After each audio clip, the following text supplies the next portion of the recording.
ഗസയിലെ വെടിനിർത്തലിന് പിന്നാലെ ഇസ്രയേലിലും പുറത്തും എതിർപ്പിനെ നേരിട്ടും ഒറ്റപ്പെട്ടും ഇസ്രയേൽ പ്രധാനമന്ത്രി ബെഞ്ചമിൻ നെതന്യാഹു ഹമാസ് ഒരു ഇസ്രയേലി ബന്ദിയുടെ മൃതശരീരം വിട്ടുകൊടുത്തെങ്കിലും കരാർ പാലിച്ചില്ലെന്ന് ഇസ്രയേലിന്റെ ആരോപണം. ബി ജെയിംസ് ചേരുകയാണ്. Good morning B James.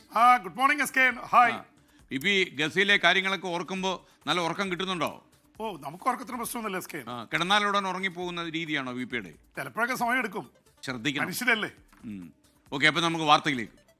S K, ഇപ്പോൾ ഇസ്രായേൽ പ്രധാനമന്ത്രി ബെഞ്ചമിൻ നെതന്യാഹു കഴിഞ്ഞ ഒരു 2 വർഷമായി ഗസയിൽ യുദ്ധം നടത്തി ഇപ്പോൾ വെടിനിർത്തലിലെത്തിയെങ്കിലും ഇസ്രായേലിനകത്തും പുറത്തും ബെഞ്ചമിൻ നെതന്യാഹുവിനെതിരെ വലിയ രീതിയിലുള്ള എതിർപ്പും ഒറ്റപ്പെടലും അനുഭവപ്പെടുന്നു എന്ന വാർത്തകളാണ് വരുന്നത്. അതിന് ഒരു പ്രധാന കാര്യം തന്നെ നമുക്ക് കാണാം എസ് കെ എൻ.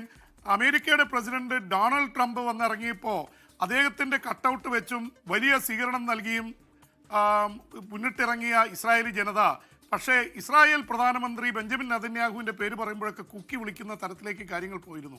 അപ്പോൾ അദ്ദേഹം അവിടെ അനഭിമതനായി എന്നുള്ള തരത്തിൽ പ്രശ്നങ്ങളുണ്ട്. ഒപ്പം തന്നെ ഈ യുദ്ധം അല്ലെങ്കിൽ അവസാനിപ്പിക്കുന്നതിനും വെടിനിർത്തലിനും മുൻപ് അവിടുത്തെ സൈന്യാധിപൻ ഇയാൽ സമീർ, അവിടുത്തെ മൊസാദിൻ്റെ തലവൻ ഡേവിഡ് ബാൺസ് ഒക്കെ വളരെ ഇതായിട്ട് അഭ്യർത്ഥിച്ചു, യുദ്ധം പിൻവലിക്കണം, അല്ലെങ്കിൽ നമ്മൾ ഇനിയും കയറി ആക്രമിക്കുന്നത് ശരിയല്ല, ലോകത്തിൻ്റെ മനസാക്ഷി മുഴുവൻ നമുക്കെതിരാണെന്ന് പറഞ്ഞിട്ടും കൂസിയില്ല.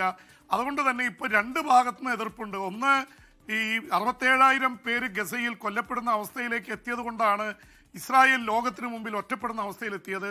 അപ്പോൾ അതുകൊണ്ട് ഇതിനൊക്കെ കാരണക്കാരൻ ഇസ്രായേൽ പ്രധാനമന്ത്രിയുടെ കടുംപിടുത്തമാണെന്നുള്ളൊരു വാദം ഒരു ഭാഗത്ത്. മറുഭാഗത്ത് അദ്ദേഹത്തെ പിന്തുണച്ചിരുന്ന അവിടുത്തെ ധനകാര്യമന്ത്രി സ്മോട്രിച്ച്, അതുപോലെ തന്നെ അവിടുത്തെ ആഭ്യന്തരമന്ത്രി ബെൻഗീവർ, ഇവരൊക്കെ സിയോണിസ്റ്റ് തീവ്രവാദികളാണ്. അവർ പറയുന്ന യുദ്ധം നിർത്താൻ പാടില്ലായിരുന്നു, നിർത്തിയത് കൊണ്ട് ഞങ്ങൾ പിൻവലിക്കുമെന്നുള്ള രീതിയിലുള്ള ഭീഷണിയുണ്ട്. അപ്പോൾ 2 ഭാഗത്തു നിന്നും മിതവാദികളും തീവ്രവാദികളും ഒരുപോലെ ചെയ്യുന്നു. എന്ന് മാത്രമല്ല, അവിടുത്തെ സുപ്രീം കോടതിയിൽ അദ്ദേഹത്തിന് അഴിമതി കേസ് വീണ്ടും അവർ വിചാരണ ആരംഭിക്കുകയാണ്.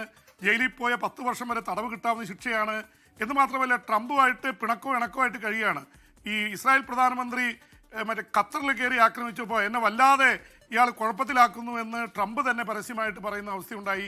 ഇന്റർനാഷണൽ ക്രിമിനൽ കോടതി, അതുപോലെ തന്നെ അന്താരാഷ്ട്ര നീതിന്യായ കോടതിയും ഒരുപോലെ ഇയാളെ ബെഞ്ചമിൻ നെതന്യാഹുവിനെ ലക്ഷ്യം വെച്ചിരിക്കുകയാണ്. ഇനിയും കോടതി വിധി ജനോസൈഡിൻ്റെ പേരിൽ, വംശഹത്യയുടെ പേരിൽ വരാനിരിക്കുന്നു. അതുകൊണ്ട് ഇസ്രായേൽ പ്രധാനമന്ത്രിക്ക് നല്ല നാളുകളല്ല. എന്നാലും പ്രധാനമന്ത്രി പിടിച്ചു നിൽക്കുന്നത് വളരെ സ്ട്രോങ് ആയി 2 വർഷം യുദ്ധം നടത്തിയെന്ന് തീവ്രവാദികൾക്കിടയിൽ അദ്ദേഹത്തിന് ഒരു ഇമേജ് ഉണ്ടാക്കാൻ കഴിഞ്ഞിട്ടുണ്ട്. അത് മാത്രമാണ്, അതിനപ്പുറത്തേക്ക് ലോകത്തിന് മുമ്പിൽ ഇസ്രായേൽ പ്രധാനമന്ത്രി ഒറ്റപ്പെട്ടിരിക്കുകയാണ്.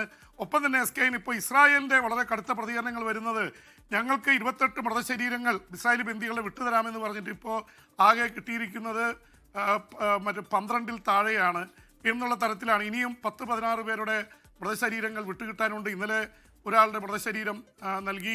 അപ്പോൾ അവർ പറയുന്നത് ഇതൊക്കെ അവശിഷ്ടങ്ങൾക്കിടയിൽ കിടക്കുകയാണ്, അത് മുഴുവൻ ബുൾഡോസർ വെച്ച് നീക്കിയാണ് മൃതശരീരങ്ങൾ ഇത് ചെയ്യുന്നത്.